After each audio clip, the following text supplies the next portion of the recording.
Hello friends, आज हमारी CDP की क्लास है और हम पैडागोजी के कुछ क्वेश्चंस को सोल्व करेंगे। तो क्लास को अंत तक ज़रूर देखना। पेपर 1 पेपर 2 जो स्टूडेंट दोनों एग्जाम की तैयारी कर रहे हैं या कोई पेपर 1 की तैयारी कर रहा है, कोई 2 की कर रहा है, कोई दोनों की कर रहा है, तो सभी के लिए आज की क्लास बहुत इंपॉर्टेंट है। क्लास को अंत तक ज़रूर देखना। तो चलिए दोस्तों, शुरू कर लेते हैं आज की क्लास। और अगर आपने हमारे चैनल को सब्सक्राइब नहीं किया है तो हमारे चैनल को सब्सक्राइब करें। चलिए देखते हैं पहला क्वेश्चन क्या है हमारा। पहला क्वेश्चन पढ़ेंगे, फिर उसको आसान भाषा में समझने की कोशिश करेंगे। पहले क्वेश्चन पढ़ लेते हैं। कक्षा में शिक्षक बच्चों को अपने अनुभव साझा करने और चर्चा करने का अवसर देता है। यह किस शिक्षण दृष्टिकोण का उदाहरण है। अब हम इसको अपनी भाषा में समझेंगे कि एक क्लासरूम है, ठीक है, उसके अंदर क्या होता है कि उसके अंदर शिक्षण कार्य चल रहा है। अब उस शिक्षण कार्य में जो शिक्षक है वो बच्चों को अपने अनुभव साझा करने के लिए कह रहा है, ठीक है। मान लीजिए टीचर ने ब्लैक बोर्ड के ऊपर एक पेड़ बना दिया, ठीक है, एक पेड़ की इमेज बना दी और पेड़ को देखकर बच्चे से पूछ रहा है कि चलिए बच्चों बताइए आपके इस बारे में, मतलब जो ये मैंने पिक्चर ड्रॉ करी है आप इसके बारे में कितना जानते हैं। तो बच्चे मतलब वो बच्चों से उनके अनुभव साझा करने के लिए कह रहा है, ठीक है। और तो फिर बच्चे बताएंगे कि सर ये एक पेड़ है। फिर वो टीचर पूछेगा कि बेटा पेड़ किस कलर का होता है। तो फिर बच्चे बताएंगे कि जो पेड़ होता है वो ग्रीन कलर का होता है, तना ब्राउन कलर का होता है, इसकी जड़ें ज़मीन के अंदर होती हैं। तो इस तरह से बच्चे क्या करेंगे, जितना भी उनको अनुभव है पेड़ के बारे में उसके बारे में मतलब बताएंगे और चर्चा करेंगे। तो ये अवसर किस प्रकार की कक्षा में देखने के लिए इस तरह का अवसर मिलता है, जहाँ पर बच्चे क्या करते हैं, अपने अनुभव को साझा करते हैं और चर्चा करते हैं। तो क्या ये रटकर सीखना है? रटकर सीखने में तो बच्चा क्या करता है, केवल बच्चे को कुछ समझा दिया और बच्चा उसको बार बार रट रहा है, तो ये भी नहीं होगा। क्या ये व्यवहारवाद है? नहीं। व्यवहारवाद में क्या होता था, व्यवहारवादी जो व्यवहारवादी मनोवैज्ञानिक होते थे वो तो केवल शिक्षक को केंद्र मानते थे और कहते थे कि जो शिक्षक ही सब कुछ है, बस शिक्षक ही बच्चे को समझा सकता है, बच्चा एक कोरे कागज के समान होता है या खाली स्लेट की तरह होता है। क्या ये रचनावाद है? जी बिल्कुल, क्योंकि रचनावाद में किस पर आधारित है? रचनावाद किस पर आधारित है, किस पर बल दिया जाता है रचनावाद में बल दिया जाता है कि जो बच्चा होगा वो खुद सक्रिय होकर, खुद एक्टिव होकर, खोजबीन करके अपने ज्ञान का निर्माण करेगा। क्या दंड आधारित शिक्षण है? नहीं। तो यहाँ पर आंसर नंबर सी हमारा सही हो जाएगा कि रचनावाद जो होता है उसमें बच्चे क्या करते हैं, अपने अनुभव को साझा करते हैं और चर्चाएं करते हैं। तो ऑप्शन नंबर सी हमारा यहाँ पर सही हो जाएगा। आई होप आप बहुत अच्छे से इसके बारे में समझ गए होंगे। चलिए नेक्स्ट क्वेश्चन पर चलते हैं। नेक्स्ट क्वेश्चन में क्या पूछा है, यदि दो बच्चे समान आयु के होते हुए भी अलग अलग गति से सीखते हैं तो शिक्षक को क्या करना चाहिए। अब यहाँ पर इसको आसान भाषा में समझेंगे क्वेश्चन को कि दो बच्चे हैं, एक का नाम हम ए ले लेते हैं, एक का नाम बी ले लेते हैं। दो बच्चे हैं, अब दोनों बच्चे अलग अलग गति से सीखते हैं। मान लीजिए ए ज़्यादा जल्दी सीख लेता है और बी थोड़ा कम, मतलब ए ज़्यादा जल्दी सीख लेता है किसी चीज़ को और बी थोड़ा कम गति से सीख पाता है। तो ठीक है, लेकिन दोनों की एज समान है लेकिन सीखने की गति अलग अलग है। तो शिक्षक को क्या करना चाहिए, इसमें पूछा है कि शिक्षक को क्या करना चाहिए। अच्छा देखिए, हमारे मतलब दुनिया के अंदर जितने भी मनुष्य हैं वो सब क्या है, यूनिक हैं अपने आप में, सब अलग अलग है, सबके अंदर अलग अलग क्षमताएं होती हैं, ठीक है। तो अलग अलग कौशल होते हैं सबके अंदर। तो कोई जल्दी सीख जाता है, कोई थोड़ा देर से सीखता है। तो सबके अंदर एक व्यक्तिगत विभिन्नता पाई जाती है हर किसी अंदर। किसी की हाइट छोटी होती है, किसी की बड़ी होती है, ठीक है। किसी का रंग गोरा होता है, किसी का रंग काला होता है। तो ये सब क्या है, ये है सबके अंदर सबकी व्यक्तिगत विभिन्नताएं। तो ऐसे ही सीखने में होती है, कोई बच्चा जल्दी सीख जाता है, कोई बच्चा देर से सीखता है। तो इनको बोलते हैं व्यक्तिगत विभिन्नताएं, इंडिविजुअल डिफरेंसेस। तो इसी चीज़ को ध्यान में रखते हुए एक शिक्षक को क्या करना चाहिए, हमसे ये पूछा है यहाँ पर। तो क्या व्यक्तिगत विभिन्नताओं के अनुसार शिक्षण कराना चाहिए या कमज़ोर बच्चे को दंड देना चाहिए? ऐसा तो हमें बिल्कुल भी नहीं करना। बच्चा चाहे होशियार है, कमज़ोर है, किसी भी प्रकार का बच्चा है, दंड तो उसको बिल्कुल भी नहीं देना है। दोनों को एक ही तरीके से पढ़ाना चाहिए, एक तरीके से नहीं पढ़ाएंगे, क्योंकि जो हमारी NCF 2020 NCF 2020 है उसमें NEP 2020 में क्या कहा गया है कि जिस प्रकार का बच्चा उसी प्रकार का शिक्षण होना चाहिए। मतलब जो बच्चे को शिक्षण भी किस आधार पर देना चाहिए, उसकी एबिलिटी के अनुसार, मतलब जिस प्रकार से बच्चा सीख पा रहा है उसी प्रकार से उसको शिक्षण देना चाहिए। तो ये भी नहीं होगा ऑप्शन हमारा। फोर्थ है केवल तेज बच्चों पर ध्यान देना चाहिए। ऐसा तो बिल्कुल भी नहीं कहा गया है। हमको तो सब बच्चों को बिल्कुल समान मानना है, चाहे बच्चा दिव्यांग बच्चा है, चाहे गिफ्टेड बच्चा है, चाहे एवरेज बच्चा है, हमें तो सबको साथ लेकर चलना है। तो यहाँ पर हमारा ऑप्शन नंबर ए सही हो जाएगा कि बच्चों की विभिन्नताओं के अनुसार शिक्षण कराना, जिस प्रकार का बच्चा उसी प्रकार से उसको शिक्षण कराना। ऑप्शन नंबर ए हमारा यहाँ पर सही हो जाएगा। चलिए नेक्स्ट क्वेश्चन पर चलते हैं। नेक्स्ट क्वेश्चन में पूछा है अधिगम सबसे अधिक प्रभावी कब होता है। जो हम सीखते हैं तो वो लर्निंग सबसे अधिक प्रभावी कब होता है, मतलब सबसे ज़्यादा प्रभाव उसका कब देखने के लिए मिलता है। चलिए देखते हैं किस प्रकार के ऑप्शन दिए गए हैं। केवल व्याख्यान सुनने से, क्या हमारा अधिगम केवल व्याख्यान सुनने से प्रभावी होता है कि जैसे बच्चा क्लास के अंदर बैठा है और टीचर केवल बोले जा रहा है, तो बस टीचर बोलता जा रहा है और बच्चा उसको सुनता जा रहा है, तो क्या ये एक अच्छा अधिगम माना जाएगा? नहीं। केवल याद करने से क्या केवल याद करना एक अच्छा प्रभावी अधिगम होता है कि बस टीचर ने बच्चे को कुछ काम दे दिया और कहा कि भाई इसको बस तुम्हें क्या करना है, याद करना है, तो बच्चा इसमें क्या करेगा? अपने कोग्निटिव मतलब अपने दिमाग का तो कोई यूज़ करेगा नहीं, बस उसको एक चीज़ दे दी गई है उसको रट लेगा। तो यहाँ पर भी प्रभावी अधिगम नहीं होगा।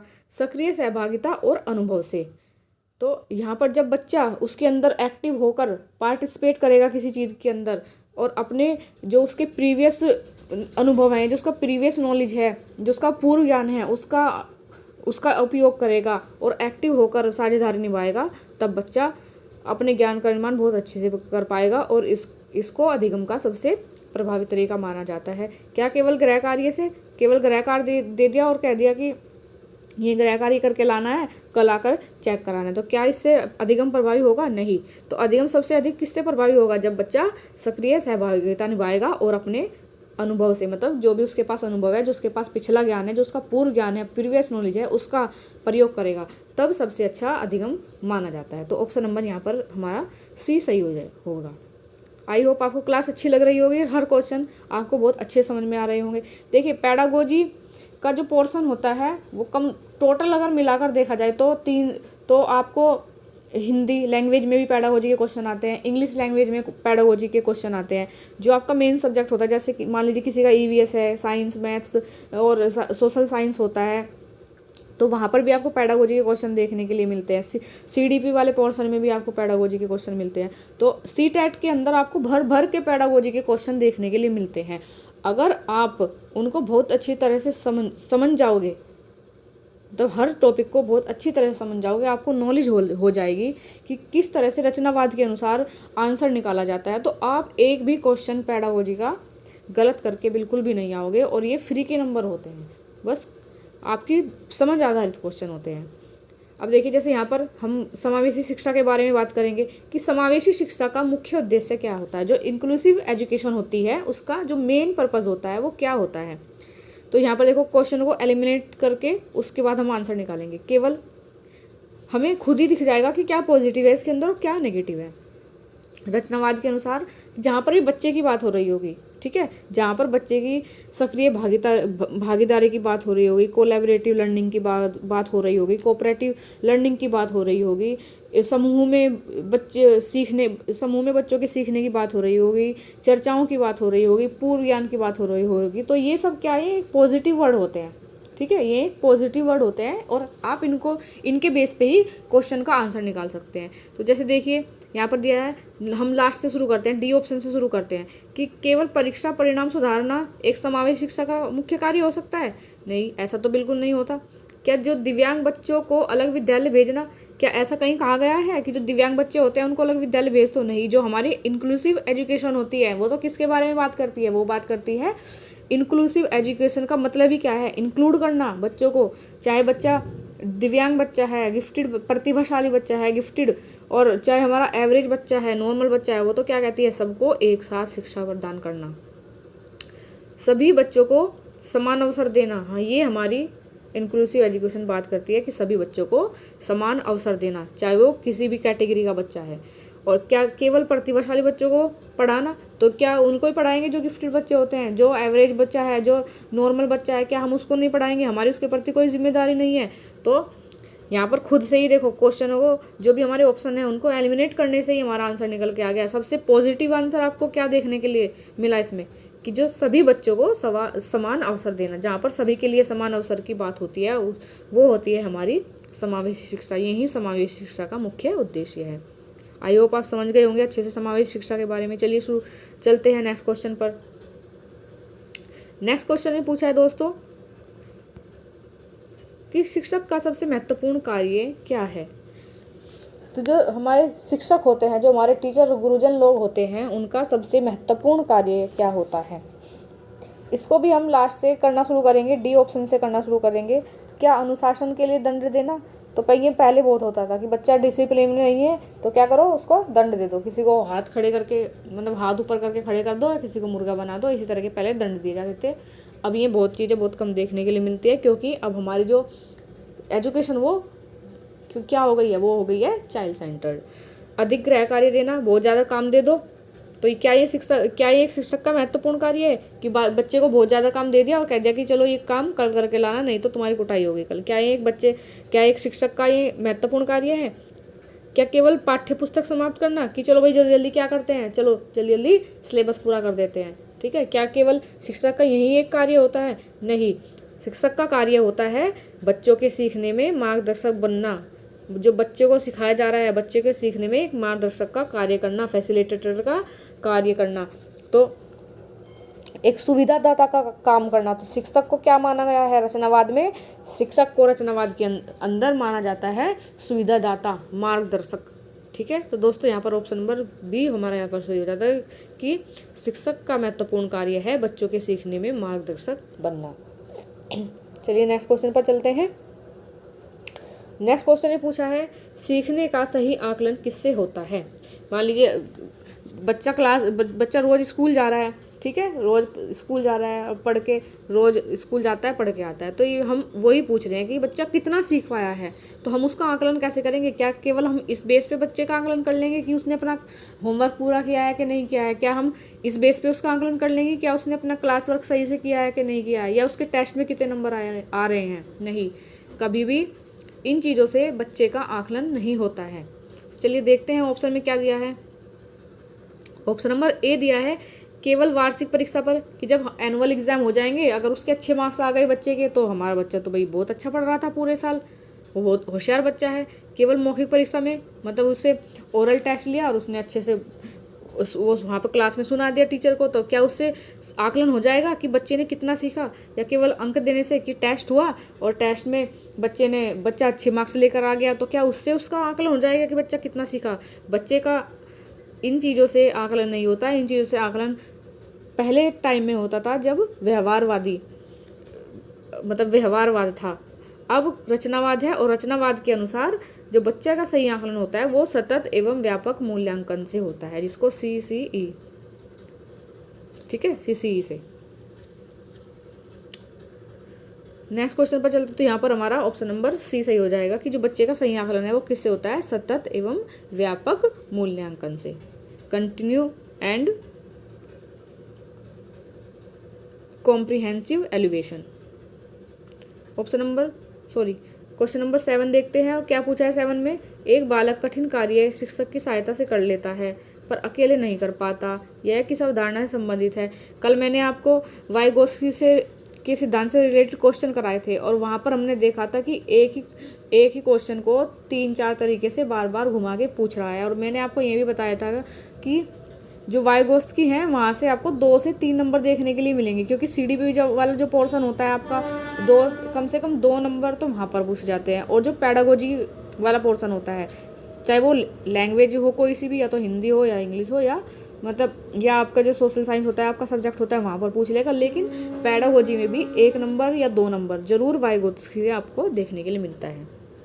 तो देखिए, आपको क्वेश्चन समझने की कोशिश कीजिए कि एक बालक है और वो कठिन कार्य शिक्षक की सहायता से कर पा रहा है। मतलब मान लीजिए कोई टीचर ने उसको ऐसा कार्य दे दिया कि वो खुद तो कर नहीं सकता, लेकिन हाँ, अगर टीचर उसकी थोड़ी सी मदद कर रहा है, उसकी थोड़ी सी सहायता कर रहा है, तो बच्चा उसको क्वेश्चन को कर लेता है। तो ये किस अवधारणा से संबंधित है। तो कल हमने पढ़ा था कि जब किसी व्यक्ति को अस्थायी मदद दी जाती है, जब किसी व्यक्ति को क्या दी जाती है, अस्थायी मदद दी जाती है, मतलब उसकी थोड़ी सी हेल्प की जाती है, तो उसको क्या बोलते हैं, जेडपीडी।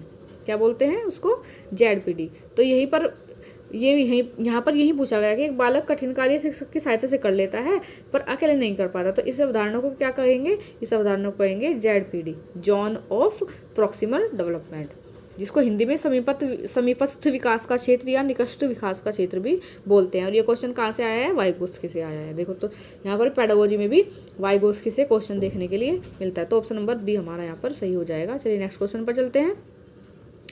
नेक्स्ट क्वेश्चन में पूछा है बालक विकास के संदर्भ में कौन सा कथन सही है, कि बच्चे के विकास में कौन सा कथन यहाँ पर सही है, वो हमसे पूछा गया है।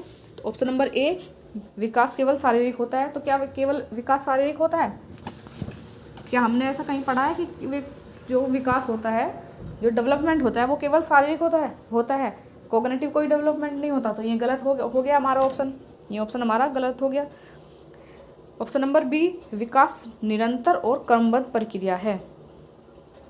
तो ये बिल्कुल ऑप्शन हमारा सही है कि जो विकास होता है वो निरंतर चलने वाली कॉन्टिन्यूअस प्रोसेस होता है, क्योंकि जो विकास होता है वो बच्चे के गर्भ से लेकर और जब तक, मतलब ये बोलते हैं ना कि वॉर्म टू टॉम, जन्म से कब्र तक, तो जो बच्चा होता है उसका विकास जन्म से पूर्व ही शुरू हो जाता है और कब तक चलता है, जब तक कि वो उसकी मृत्यु नहीं हो जाती। तो निरंतर चलने वाली प्रक्रिया है और क्रमबद्ध प्रक्रिया है, मतलब एक क्रम से होता है कि जैसे बच्चा पहले माँ के पेट में होता है, फिर उसके बाद शैशवावस्था में होता है, फिर उसके बाद मतलब बच्चा बाल्यावस्था में आता है, फिर मतलब किशोरावस्था में जाता है और फिर प्रौढ़ावस्था में आता है, मतलब एक क्रम से होता है। ऐसे तो नहीं होता कि बच्चा पैदा हुआ और पैदा होते ही जवान हो गया, है ना।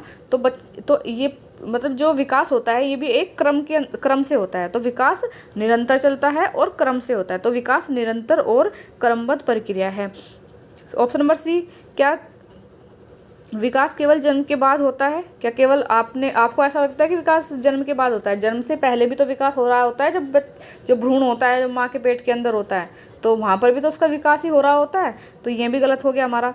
और सभी बच्चों का विकास समान गति से होता है, ऐसा भी बिल्कुल नहीं है, क्योंकि अभी मैंने इससे पहले 2-3 क्वेश्चन ऊपर मैंने आपको समझाया कि सब इंडिविजुअल, मतलब सभी क्या होते हैं, सब यूनिक होते हैं, सब में इंडिविजुअल डिफरेंसेस पाई जाती है, तो इसलिए सबका विकास भी अलग अलग गति से होता है। कोई जल्दी सीखता है, कोई धीरे सीखता है। तो यहाँ पर ये भी ऑप्शन गलत हो जाएगा। ऑप्शन कौन सा हमारा सही होगा? यहाँ पर बी, ऑप्शन नंबर बी सही होगा कि विकास निरंतर और क्रमबद्ध प्रक्रिया है। चलिए नेक्स्ट क्वेश्चन पर चलते हैं। नेक्स्ट क्वेश्चन ने पूछा है प्रभावी कक्षा का वातावरण कैसा होना चाहिए। एक कक्षा है जिसमें बच्चे पढ़ रहे हैं और उसको मतलब अट्रैक्टिव बनाने के लिए, जिससे कि बच्चा उसके अंदर इन्वॉल्व हो सके, तो उसका एनवायरनमेंट किस प्रकार का होना चाहिए? क्या वहाँ पर भययुक्त होना चाहिए कि इस तरीके का होना चाहिए कि मान लीजिए टीचर पढ़ा रहा है तो बच्चे के अंदर इतनी भी हिम्मत नहीं है कि बच्चा उठ के क्वेश्चन पूछ ले? क्या इस तरह का वातावरण होना चाहिए? नहीं। प्रतिस्पर्धात्मक होना चाहिए कि जैसे टीचर बोले कि तुमको भी इस बच्चे के जैसे, कोई मान लीजिए कोई होशियार बच्चा है क्लास के अंदर, उसको दिखाकर टीचर बोले सब बच्चों कि तुम्हें भी इसके जैसे अंक लेकर आने हैं, तो क्या ऐसा पॉसिबल है? क्या ऐसा पॉसिबल है कि अगर क्लास के अंदर 50 बच्चे हैं तो सब फर्स्ट आ जाएंगे क्लास में? ऐसा पॉसिबल नहीं है। क्यों? क्योंकि सब क्या होते हैं, सब यूनिक होते हैं और सब के अंदर व्यक्तिगत विभिन्नताएं पाई जाती है। तो प्रतिस्पर्धा भी नहीं होनी चाहिए। सहयोगात्मक और बाल केंद्रित, ये ऑप्शन बिल्कुल सही हो जाएगा यहाँ पर कि कैसा होना चाहिए कक्षा का वातावरण? सहयोगात्मक और बाल केंद्रित। सहयोगात्मक मतलब टीचर बच्चे का सहयोग करे, बच्चे आपस में एक दूसरे का सहयोग करें, एक दूसरे से चर्चाएं करें, कोलैबोरेटिव लर्निंग तरीके से सीखे, और बाल केंद्रित होना चाहिए, चाइल्ड सेंटर होना चाहिए। या ऑप्शन नंबर डी, क्या केवल शिक्षक केंद्रित होना चाहिए कि नहीं? जो भी कुछ है शिक्षक ही है, आए पढ़ाए चले गए, आए अगले दिन आए होमवर्क चेक किया पढ़ाए चले गए, टेस्ट लिया चले गए, क्या इस प्रकार का होना चाहिए? नहीं।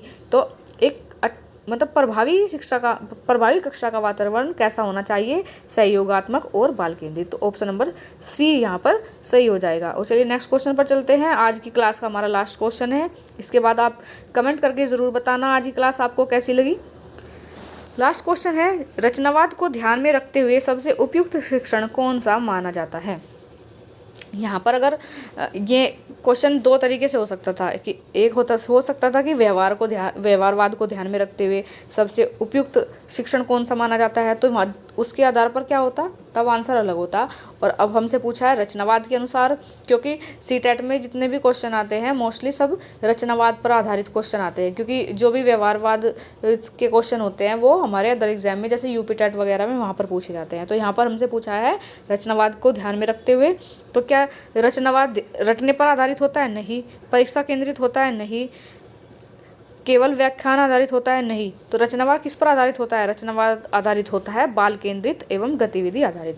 तो बच्चे को सेंटर में मानते हैं, बाल केंद्रित हो गया, और गतिविधि आधारित मतलब बच्चा एक्टिविटी करके सीखेगा, एक दूसरे से इंटरेक्ट करके सीखेगा, कोलैबोरेटिव तरीके से सीखेगा, खोजबीन करके सीखेगा।